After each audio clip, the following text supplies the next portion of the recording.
남북 정상회담이 다가오는데 두 번째 북미 정상회담도 열릴 것 같습니다. 하지만 평양에 함께 가자는 청와대 제안을 자유한국당과 바른미래당은 이런지야 거절했습니다. 여당 출신 국회의장까지 청와대 제안에 자존심이 상한다 이렇게 밝혔는데요. 이미 안 간다고 밝힌 야당 대표들을 청와대가 좀 더 진중하게 설득했어야 한다는 그런 지적이 나옵니다. 남북 정상회담 이제 일주일 남았습니다. 자, 사사건건 시작합니다.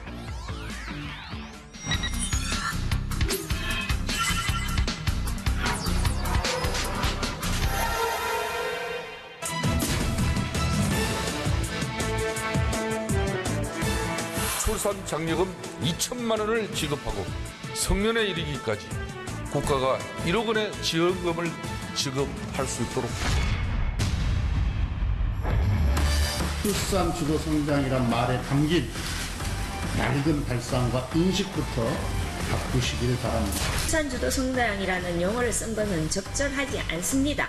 여성을 출산을 위한 도구라는 인식을 지금은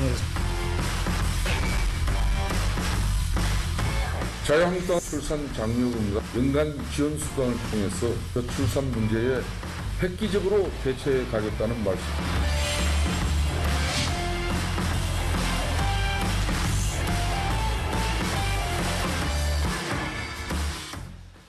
여의도 사사건건 야당이 한반도 평화 문제를 정략적으로 접근하고 있다는 민주당의 표창원 의원, 그리고 소득주도 성장으로 민심을 잃은 정부가 남북 정상회담을 정략적으로 이용하고 있다는 자유한국당의 장제원 의원 두 분 모셨습니다. 어서 오십시오. 안녕하세요. 정략적으로 이용하고 있다는 말 제가 한 적 없는데요. 저도 한 적이 없는데. 네. 당의 입장인데요. 민주당의 예. 또 자유한국당의 입장을 제가 인용해봤습니다. 어느 쪽이 더 정략적인지 좀 이따 설명을 좀 해주시고요. 오늘 한 세 가지 정도 이야기할 건데 첫 번째 주제는 고구마입니다. 보겠습니다. 어제 오전 국회의장과 5당 원내대표가 만났는데요. 오늘은 마침 우리 제1야당 대표께서 뭐 죄진 게 있는지 고구마를 자꾸 사가지고 왔어요. 그래서 마음이 확 풀어졌어요. 제가 문희상 의장님 좀 잘 보이려고 오늘 그 시장 통해서 뜨끈뜨끈한 핵고구마를 이렇게 삶은 거 이렇게 사가지고 이렇게 드려놓은. 근데 뭐 나중에 오늘 문 나오면은 오늘 늦게 좋은 이야기 왔다고 하고. 고구마 사와가지고 조금 고구마 덕분이었는지 여야는 판문점 선언 비준안을 3차 남북 정상회담 이후로 연기하는 데 합의했고요. 정상회담 앞두고 일단 정쟁은 하지 말자 이것 가지고 이렇게 합의를 했습니다. 네. 들으신 거 있어요? 왜 사가셨대요, 고구마? 아니, 고구마는 특별한 네. 의미가 있는 건 아니고 서민 음식이고. 아니, 젊은 사람들은 고구마 하면 좀 답답하다. 아니, 뭐 아니 이런 그게 아니고 김성태 뜻이 대표가 숨어 워낙 좀 있거든요. 서민적인 분이라 가지고 네. 그 고구마를 선택한 것 같고, 지난번 교섭단체 연설 때 문희상 국회의장께서 좀 중립의 모습이 아니다라는 강한 비판하지 않았습니까? BH의 스피커다. 예, 김성태 네. 원내대표 스타일이 좀 공식적인 데서는 이렇게 강하게 얘기하더라도 또 그런 부분을 개인적으로 풀 때는 아주 또 이렇게 따뜻하게 풀어주는 스타일이거든요. 사실, 주변 사람들에게 굉장히 다정다감하시죠. 네, 저희들한테도 사실 원내 의원총회에서 좀 이렇게 뭔가 질책을 하고 난 다음에는 꼭 전화가 오세요. 네. 자기가 이래서 얘기를 했으니까 너무 오해하지 마라. 그러니까 이게 김성태 대표의 매력이죠. 네. 아주 그 따뜻한 힘이 있고 또 공식적으로 강하게 할 때는 강하게 하는데 또 굉장히 인간적인 그 뒤에 이제 인간적인 면이 있기 때문에 네. 그런 것들의 어떤 표현이 이 고구마를 사들고 한 방에 그냥 문희상 의장님하고 해결하지 않았습니까? 저런 모습 좋은 것 같아요. 네, 모습 자체는 참 좋고요. 근데 네. 김성태 원내대표에게는 참 아쉬움이 많습니다. 좋은 거는 그냥 좋은 걸로. 네, 좋습니다. 자, 본론으로 들어가겠습니다. 네. 청와대가 일주일 남았습니다. 다음 주 화요일이니까요. 정상회담에 국회의장단과 이제 5당 대표들 같이 가시죠. 이렇게 제안을 했는데 자유한국당과 바른미래당은 거절했습니다. 어떻게 보십니까? 근데 거절을 할 만하시고 또 청와대는 청와대대로 공개 초청을 할 만했다고 생각을 합니다. 물론 여러 가지 이제 언론에서 분석이 부정적인 것도 많고 네. 비판적인 것도 많은데요. 참 애매하거든요.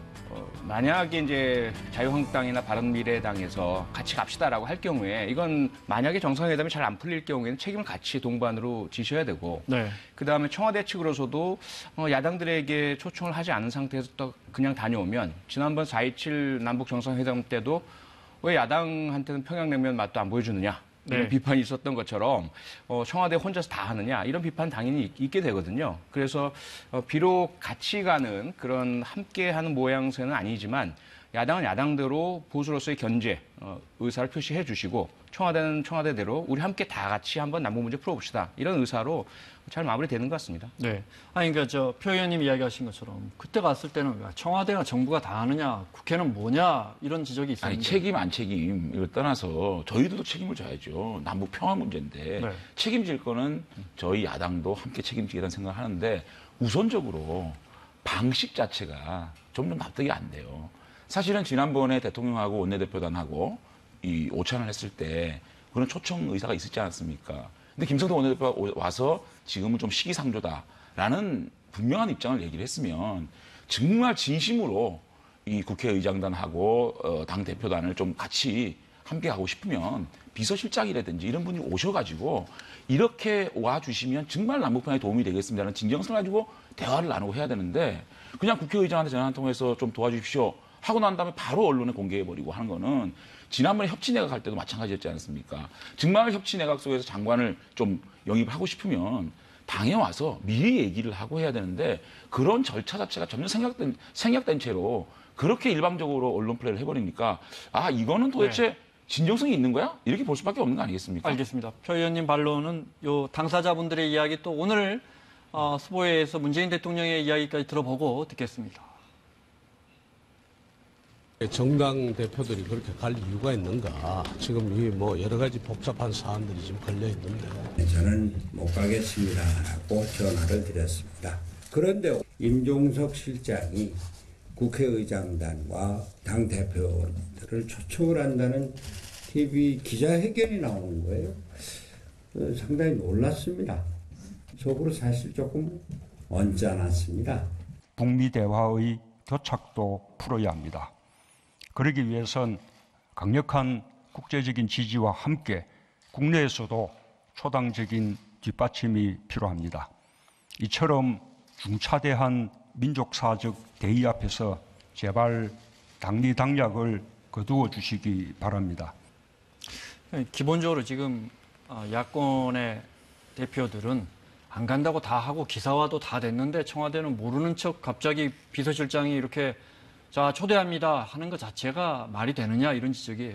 그렇게 말씀하실 수도 있고요. 그런데 한번 생각을 해보세요. 뭐 의사타진을 해봤는데 안 가겠다라고 했을 때 네. 그러면 국민들께 아무런 설명 없이 청와대만 덜렁 다녀온다? 그럼 왜 국회 무시하느냐 이런 이야기가 나올 수밖에 없죠. 여기서는 아마도 지금 뭐 나중에 조금 대표 개인에 따라서 저 부정적인 표현을 하시는 분도 계시고 아니신 분도 계시잖아요. 이건 결국은 청와대에서 공개적으로 초청을 해드려서 예우를 했다. 함께 가자는 의사표현을 했고 당마다 각 당의 사정에 따라서 또 간다 안 간다 답을 주신다.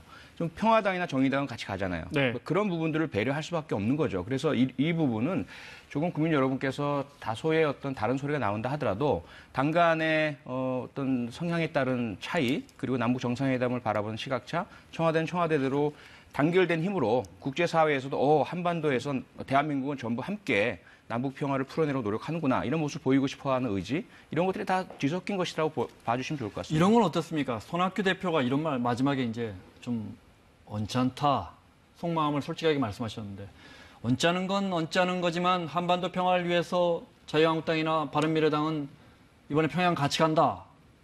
청와대의 어떤 절차상의 문제는 있지만 그게 중요한 게 아니고 정말 중요한 건 남북관계 개선과 한반도 평화다. 이렇게 대의적으로 동참하는 모습을 보이는 건 어떨까요? 좋죠. 근데 우선적으로 제가 첫 번째로 이 절차의 문제를 제가 거론을 했지만 내면적으로 이 한반도 평화를 바라볼 때 야당과 진정으로 소통하고 그 구체적인 내용을 교감하고 있느냐. 이거부터 선을 얹고 한번 생각해 봐야 돼요. 교감이 안 되고 있다. 왜냐하면 판문점 선언을 국회에서 비준 동의안을 통과시켜라라고 주장만 하고 있지 실제로 그 저변에 어느 정도의 깊이 있는 미국과의 대화, 북한과의 대화를 하는 거를 우리 야당의 지도부를 믿고 정말 청와대 안보실장이라든지 비서실장이 와서 자 이번 정상회담에는 이런 걸 반드시 관찰하라고 합니다. 그리고 미국과는 어느 정도로 소통되고 있고 북한과는 어느 지점에서는 좀 함께 할 수 있겠습니다.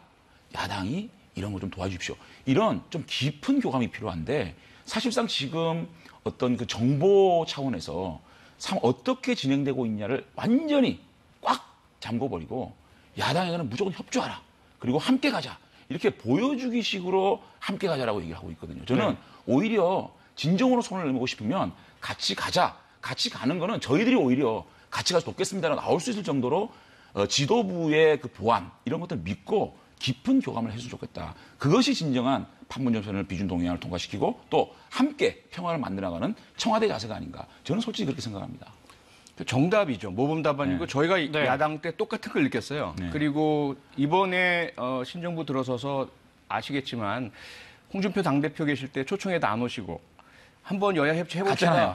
아니 그냥 안 오셨다가 이제 북한 문제만 딱 놓고 단일 주제로는 갔잖아요. 그래, 예, 그래 뭐 네. 평창 동계올림픽도 계속 이제 엇박자 내시고 뭐 일본과 보조 맞추면서 반대하시고 그다음에 김영철 온다고 막 통일되게 들어놓으시고 이런 것들이 현재까지 와서 여야 신뢰관계 구축이 잘 안 된 것 같아요. 그래서 아마 청와대도 사실은 정답은 장재원 의원님 말씀처럼 그래도 끊임없이 믿고 신뢰하고 정보 교류하면서 현재 상태 이렇습니다라고 말씀 나누고 어쨌든 대한민국을 위해서 일하는 똑같은 어떤 정당인들이고 정치인들이고 하니까 이렇게 갔으면 가장 좋을 것 같아요. 그래서 앞으로는 아마 좀 야당에서도 청와대에서 그렇게 손을 내밀 때 거절하지 마시고 함께 좀 잡아주셨으면 좋겠어요. 아니요. 그러니까 제가 정말 우리 표창원님 말씀 제가 동의를 하는데 이런 게 있습니다. 판문점 선언을 저희가 아무런 정보가 없는 상황에서 단편적으로 지금 남북 정상회담이나 미국과 북한의 상황을 네. 보게 되면 이게 지금 뭔가 아무런 정말 핵 리스트라도 안 나오고 있고 실제로 이게 어떻게 진행되고 있는지 아무런 타임테이블이라든지 또는 로드맵이 안 나오지 않았습니까? 근데 천문학적인 액수가 들어가는 판문점 선언 비중부터 하라라고 얘기를 하니까 저희들은 거기에 대해서 의구심을 가지고 반대를 할 수밖에 없는 입장이거든요. 조금 더 깊은 교감을 통해서 저희들이 걱정하는 지점을 잘 풀어주신다면 함께 갈 수 있는 그런 절차들이 마련될 거다. 요건 여쭤봐야겠네요. 네. 말씀하신 것 중에 이제 천문학적 비용이 들어가는 판문점 선언 비준안에 대해서 어떻게 생각하십니까? 그러니까 비준안이 동의된다고 해서 바로 들어가는 게 아니죠. 역시 다시 예산 편성 대화하고 여야 합의하에 국회에서 심의 의결을 해야만 그게 들어가게 되는 것이기 때문에 비준 동의안이 의결된다고 해서 바로 들어가는 것은 아니라는 것이고요. 그다음에 현재 북한은 유엔 제재 대상국이고 미국 네. 제재 대상국이라서 함부로 우리가 민간이든 정부에서든 투자나 지원을 할 수 없도록 돼 있어요. 이 부분 역시 나중에 풀려야 될 부분이라서 잠재적이고 분명히 미래지향적으로는 네. 그러한 돈이 들어갈 것이기 때문에 국회 비준 동의가 필요한 사안이긴 하지만 그 자체가 현재 담고 있는 실제 재정 투입의 요소는 없는 거죠. 자, 요 질문 한번 드려볼게요. 정부가 지금 최저임금이라든지 소득주도 현장 때문에 여론이 민심이 썩 좋지 않습니다. 그렇죠? 이런 상황에서 야권이 오랜만에 뭐랄까요 분위기를 좀 잡았는데 북미 정상회담도 잘 안 풀린단 말이죠. 그래서 진보 지정에서 볼 때는 야권이 이걸 이용해서 이른바 정략적이라고 합니까? 자, 지금 이 판 잘 되고 잘 돌아가는 것 같지도 않은데 갈라치기 한번 해볼까? 이런 심산이 있는 것처럼 느껴진단 말이에요. 아유, 우리 김원장 기자께서 너무 야당을 정치공학적으로 보시는 것 같은데 어쨌든 지금 이 정국을 바라볼 때 안보 부분하고 경제 부분은 분리의 생각의 부분이 있어요. 왜냐하면 이 한반도 평화 문제가 잘 굴러간다 그래서 경제가 안 좋아지는데 현재 우리의 먹고 사는 삶이 안 좋아지는데 어떻게 문재인 정부가 그 지지율을 다시 회복할 수 있겠습니까? 그렇기 때문에 저희는 한반도 평화 문제는 평화 문제대로 잘 되기를 바라는데 네. 걱정을 하는 거예요. 정말 이렇게 문재인 대통령, 문재인 정부가 너무 속도 위반하고 있는 거 아닌가. 북한은 아무런 조치도 안 하는데 우리만 자꾸만 어떤 그 평문전 선언이나 이런 걸 비준을 해가지고 오히려 야당의 반대를 레버리지로 활용할 수 있는 부분이 아닌가라고 네. 생각해서 아주 정밀하게 우리는 그거를 반대를 하는 거고 사실 이 민생 문제는 철저하게 민생 문제대로 따져야 되는 거지. 그거를 뭐 이렇게 연결시켜가지고 이거 끌어내리서 한번 해보겠다. 그런 알겠습니다. 저희들 그런 야당 아니에요. 알겠습니다. 네. 개인적으로 만약 청와대에서 정상회담 하는데 같이 가자 하면 뭐 표 의원님이야 당연히 가실 거고 가실래요? 그럼요. 같이 가시죠. 고민해 보겠습니다. 근데 안 갈 것 같습니다. 네, 알겠습니다. 지금은 아니다. 네, 자 다음 이슈 넘어가 보겠습니다. 행복해지려고 애들을 낳지 않는다라는 말. 자유한국당의 김학용 의원이 구설수에 올랐는데 요즘 젊은이들은 내가 행복하고 내가 잘 사는 것이 중요해서 애를 낳는 것을 꺼리는 것 같다. 우리 부모 세대들은 아이를 키우는 게 쉬워서 아이를 많이 낳았겠는가? 출산이 중요한 일이라는 가치관이 있었기 때문이다. 청년들이 가치관부터 바꿔야 한다. 근데 이제 젊은 사람들 위주로 네티즌들이 버럭한 것 같습니다. 댓글들 좀 추려봤는데요. 돈 많은 분들이나 한 10명씩 낳아 키우세요. 불지옥에 헬 이런 이야기 하잖아요. 네. 무책임하게 낳고 싶지 않아요 하셨고요. 돈이 없어서 못 낳는 거지. 지금 대한민국은 몸이 아닌 마음이 늙어가고 있다. 나 잘 살려고 그러는 게 아니라 애 못 살까 봐 그러는 거다. 이런 비난이 나와요. 어떻게 보십니까? 네, 우선 많이 안타깝고요. 김학용 의원님의 뜻이야. 네. 그 청년들을 무시하려는 뜻이 아니셨겠지만 그 말씀 속에는 현재 상황과 맞지 않는 말씀이 너무 많아요. 현재 우리 청년들이 이기적이거나 자기 행복 추구를 위해서 출산을 하지 않는다? 전혀 그렇지 않습니다. 청년들이 처한 입장은 취업도 어렵고 특히 여성들의 경우에는 경력 단절에 대한 두려움 때문에 쉽게 결혼을 하고 나서도 출산을 못하는 상황이에요. 그 이후에 육아, 교육, 특히 교육에 대한 문제가 심각하지 않습니까? 사교육이다, 또 이후에 선행학습이다, 경쟁 심하다. 이래서 아이들이 살아갈 그 스트레스와 긴장과 불안, 경쟁사회의 어려움 이런 것들 생각하니까 쉽게 못 낳는 상황이거든요. 이 부분들을 좀 감안을 하셨으면 좋았을 텐데 저출산이라는 국가적인 난제만 생각하시다 보니까 좀 그런 실언을 하신 것 같습니다. 아니 근데 저게 아마 어떤 세미나에서 출산하다가 나온 얘기 같아요. 그죠? 그게 그래서 나온 게 아니고요. 저출산 대책 세미나. 그런데 김학용 의원이 얼마나 억울하셨는지 녹취록까지 공개했어요. 김학용 의원께서 그 즉흥 스피치를 통해서 나온 워딩 한두 개를 따가지고 저렇게 기사화되다 보니까 우리 국민이 굉장히 오해를 하신 것 같아요. 전체 워딩을 들어보면은 지금 출산하기 굉장히 어려운 사회다. 출산하는 것을 굉장히 칭찬받고 또 출산하는 존경받는 사회를 만들자. 이런 취지의 내용을 담고 있는 겁니다. 원래 김학용 의원은 정확하게 이렇게 이야기했다는 거예요. 그러니까 그렇기 때문에 제가 볼 때는 김학용 의원의 발언 자체가 한두 개 단어로 굉장히 왜곡돼서 기사화된 부분이 있다고 생각합니다. 자, 지금 젊은이들은 내가 가장 행복하게 살고 아니 지금 10만 원, 20만 원 받으려고 애 낳는 사람이 누가 있나? 둘째부터는 대학까지 다 가르쳐 준다거나 아니면 집을 한 채씩 준다거나 이런 사실은 이제 말씀하신 것처럼 글로 제안을 하신 게 아니고 이제 사실은 이렇게 어떻게 보면 정책의 선택과 집중 좀 하자. 제대로 한번 몰아주자. 그러니까 모든 대한민국의 출산 문제를 정책을 집중해가지고 파격적인 정책을 통해서 출산을 좀 하자. 그리고 출산을 하는 사람들 굉장히 좀 칭찬받고 존경받는 사회를 만들자라는 취지의 발언인데 이야기를 하다가 보니까 즉흥 스피치다 보니까 한두 개 단어를 가지고 이제 기사를 하다 보니까 이렇게 좀 비판을 맞는 것 같아요. 자, 그 맥락은 알겠습니다. 이 맥락 끝에 이제 집을 해주거나 아니면 둘째까지는 둘째부터 나면은 대학까지는 정부가 보내주거나 이런 제안을 하는데 이건 아시다시피 이제 김성태 원내대표가 이야기한 아이 낳으면 한 1억 주자 이 주장하고 같습니다. 한번 다시 보겠습니다. 문재인 정권에 제안합니다. 가감한 정책 전환으로 출산 장려금 2천만 원을 지급하고 이 아이가 성년에 이르기까지 국가가 1억 원의 지원금을 지급할 수 있도록 해야 합니다. 그동안에 이제 소득주도 성장이 세금주도 성장이다 이렇게 비판해 오셨잖아요. 세금 많이 들어가는 정책을 제안하셨어요. 아니, 그런 걸 떠나서 이 출산 문제를 바라볼 때 우리 사회에 다양한 현안이 있고 다양하게 해결돼야 될 과제들이 있지 않습니까?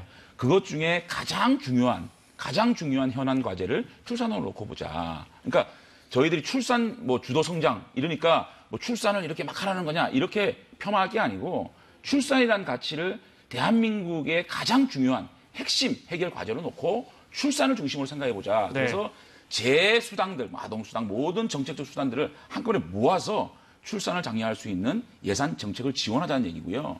사실은 그것을 세금 쓰자라고 얘기를 하는데 지금 문재인 정부가 일자리 자금 1년 반 동안 54조를 쏟아부었는데도 일자리가 개선되지 않고 있지 않습니까?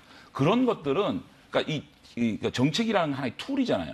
그 툴을 작동을 해봤는데 아웃풋이 안 나오면 이것은 세금 중독 아니냐.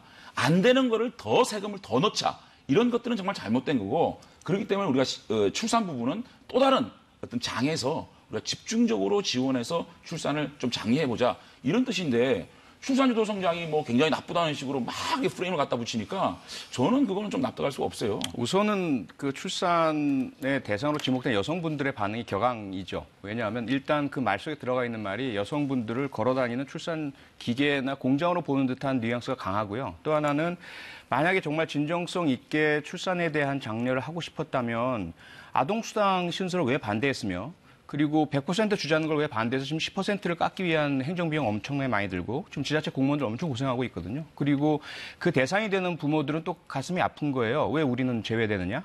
이런 부분들이 있어요. 그래서 진정성이 있다면 아동수당 때부터 함께하고 찬성을 해 주셨어야 되는 것이고요.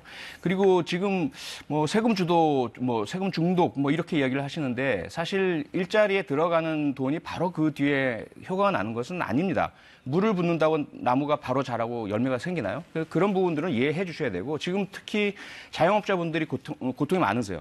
상당히 심각한 어려움에 빠져 계시고 저희들이 대단히 죄송하고 이분을 풀어드리기 위한 그런 대책들도 그 안에 다 들어가 있거든요. 근데 그것이 지금 당장 결실을 보지 않는다고 일자리 숫자가 늘어나지 않는다고 그것을 뭐 비난하시는 것은 조금 문제가 있고 거기에 덧붙여서 그럼에도 불구하고 또다시 그럼 세금을 출산 장려금이라고 그렇게 쏟아붓겠다. 이거는 사실 앞뒤가 안 맞는 이야기라는 거죠. 이 정책은 효과가 없을 거라고 보십니까? 효과라는 것 자체가 꺼내기가 좀 외람스러운 거죠. 저도 아이를 둘 낳지만 돈 준다고 낳고 안 준다고 안 낳습니까? 그건 아닌 거죠. 혈연관계와 출산이라는 것 자체는 사랑의 결실인 것이고 아이들은 아이들대로 소중한 생명인 거죠. 다만 양육 과정에서 너무 많은 비용이 드니까 거기다 네. 보조로 복지로서 아동수당을 주는 건데 그냥 조건부로 아이 낳으면 돈 줄 테니까 놔달라. 이게 얼마나 굴욕적이에요. 그렇게들 일반적으로 생각했는데 혹자는 그래 돈 준다고 아이 낳는 사람이 어디 1억이면 생각 좀 해보겠는데 이런 젊은 친구들 표창원 의원님 말씀하고 네. 제 생각하고 같은 거예요. 지금 뭐 여성을 걸어다니는 출산 기계로 본다? 천만의 말씀입니다. 저희들이 아동수당을 끝까지 반대했습니까? 아니거든요. 무슨 말씀이냐면 아동수당 1, 20만 원 준다고 해서 그게 출산에 무슨 도움이 되겠느냐. 그러한 정말 잔돈을 줘가지고 출산에 좀 파격적인 정책이 안 될 바에야 이 아동수당이라는 이렇게 많이 지금 이렇게 사실은 뭐 몇 년 동안 10조를 넣니 출산에 뭐 20조를 넣니 이렇게 얘기하잖아요. 근데 그 내용 정책 하나를 보게 되면 수많은 굉장히 지원금이 허구해요. 있죠. 네. 쉽게 말하면 CCTV까지도 그 출산 지원 엉뚱한 예산이다. 다른 거를 출산 네, 대책으로 그래서 그런 해놓고 있는 것들을 거죠. 진정으로 모아서 아동수당도 모아서 저희 아동수당 끝까지 반대 안 했습니다. 저희들이 합의를 해서 통과를 시켰고요. 나중에는 합의가 됐죠. 예, 그래서 10% 그런 깎았잖아요. 것들을 10만 원, 20만 원 준다고 무슨 출산 장려가 되겠습니까? 그래서 네.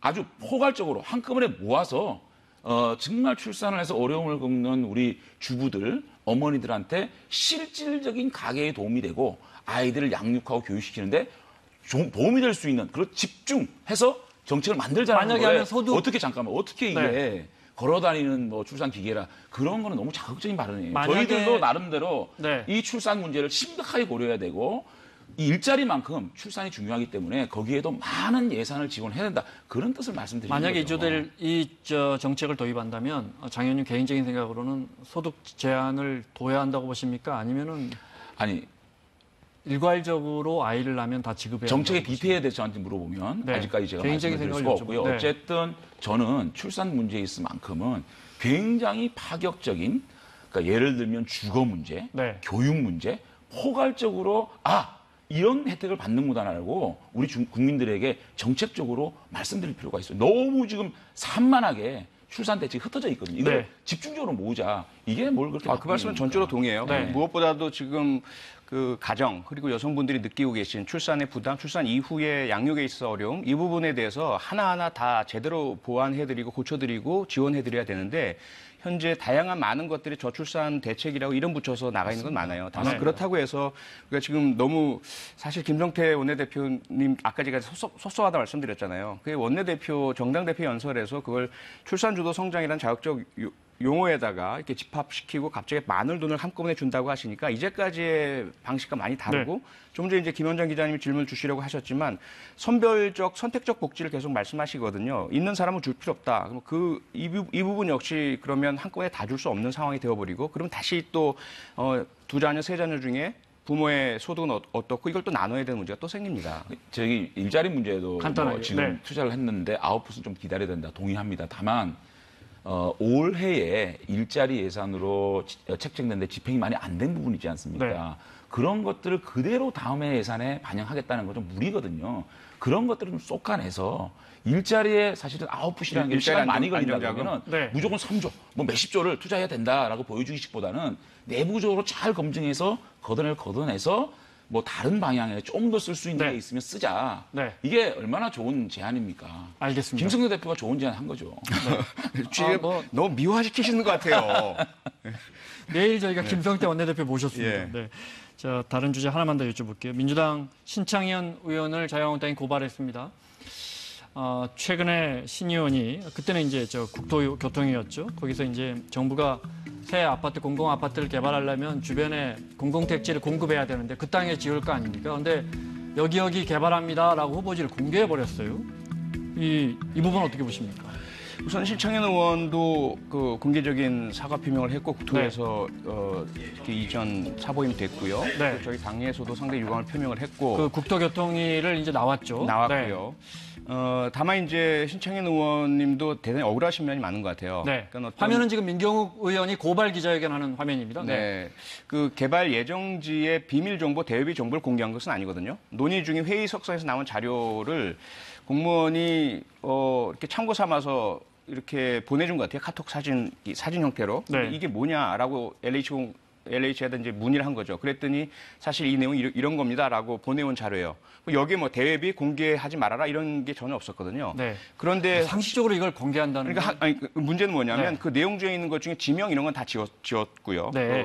시와 어떤 지역 그 지자체 이름만 나온 거죠. 네. 그리고 규모만 나오고요. 그래서 신창현 의원님 말씀은 현재 너무 부동산 과열돼 있고 수요가 폭증하는데 공급이 모자라서 네. 이런 문제가 심각하니까 현재 정부에서 이러한 공급 대책을 세우고 있습니다라는 것들을 알려드리는 게 도움이 될 것이다라고 해서 이제 공개하셨다고 하는 건데 네. 그 자체도 사실은 조금 더 세심하게 국토부와 LH와 협의를 하고 이게 공개 대상인지 아닌지 할 수 있는지 없는지 이 부분을 따졌어야 하는데 그 불찰을 분명히 인정을 하고 계세요. 아니, 표창원님이 네. 많이 비판하실 줄 알았는데 좀 비판을 안 하시는데 사실 네. 이거는 국회의원 기본 자질 문제예요. 어떻게 이 주택이라는 게 이 아파트 값이라는 게 조그만 충격에도 엄청난 박원순 시장이 한마디 해가지고 지금 여의도 용산 난리 났잖아요. 이렇게 충격을 줄 수 있는 내용들을 어떻게 국회의원이 이걸 공개를 합니까? 그다음 두 번째 민주당도 이 문제를 대처하는 방식이 너무 아니래요. 국토위원 사보임 시키면 됩니까? 이 문제는 민주당에서 명확하게 원내대표실에서 조사를 해가지고 국민들 앞에 이 지도부에 사과를 하고 재발 방지 약속을 해야죠. 국토위 네. 그 사임하면 답니까? 근데 이런 것들이 저는 뭐 더 얘기할 게 없습니다. 기본적으로 국회의원 지켜야 될 자질과 소양 문제라고 생각합니다. 이거는 정말 잘못된 거고요. 어떻게 그거를 그 택지 개발 계획을 공개를 합니까? 정말 잘못된 자유한국당이 겁니다. 집값 급등이라든지 뭐 신도시 이 택지 문제도 마찬가지고 부동산 초양극화로 국민들에게 큰 실망을 주고 있는 김영미 국토부 장관 자진 사퇴를 촉구한다 그랬어요. 이게요, 지금 문재인 정권 내에 얼마나 주먹국으로 부동산 정책을 하고 있느냐. 제가 조금 말씀드릴게요. 박원순 시장이 8월 10일 날 용산 여의도 동학계획을 발표합니다. 네. 26일 날 전면 보류합니다. 김영미 국토부 장관이 12월 13일 날 세제 혜택을 통해 임대사업을 활성화시키겠다 해놓고 8월 31일 날 임대사업자 세제 혜택을 축소하다. 자, 6개월 만에 말이 바뀝니다. 그러니까 금융위원회에서 연소득 7천만 원 이상 맞벌이 부부 전세자금 대출 불가하다. 네. 그래놓고 다음 날 무주택자에게 가계소득 수준에 상관없이 전세자금 대출을 가능하게 하겠다. 또 이해찬 대표가 종부세 강화 발표를 합니다. 장하성 정책실장은 세금 올리는 것이 능사 아니다라고 얘기해요. 자, 이런 장단에 이런 주요한 인사들이 오락가락 부동산 정책을 얘기를 하니까 주택시장에서는 충격을 받는 겁니다. 이런 거에 대한 포괄적 책임을 지고 네. 이 부동산 문제에 책임이 있는 국토부 장관 물러가라라고 얘기를 하는 거죠. 우선 부동산 가격을 안정시키지 못한 부분은 뭐 전적으로 저도 사과를 드리고 정부와 국회 저희 더불어민주당 모두 상당히 지금 국민들께 죄송한 마음입니다. 네. 어쨌든 모든 지금 종합대책 곧 이제 발표가 될 거고요. 네. 그 사이에 혼선이 있었던 것도 사과를 드리고, 다만 부동산 시장이라는 건 예측도 어렵고, 그리고 다양한 형태의 지금 그 예측하기 어려운 상황들이 또 일어나고 있고, 개인들도 어떤 룰에서 벗어난 행동들도 꽤 있고 하기 때문에 이 부분은 저희가 함께 노력을 해서 꼭 부동산 안정시켜서 불로소득이 일어나는 것을 우리가 방관하지 않는 그런 좀 정의로운 사회가 됐으면 좋겠습니다. 참고로요. 간단하게, 네. 야당도 부동산 정책에 충격을 줄까봐 굉장히 부동산 정책에 대해서는 조심하고 있다. 네. 분명히 하고 있습니다. 알겠습니다. 빠르면 이번 주라도 아마 부동산 종합대책이 나올 것 같습니다. 네네, 자, 표창원, 장재원 의원과 함께했습니다. 다음 주에 뵙겠습니다. 고맙습니다. 고맙습니다.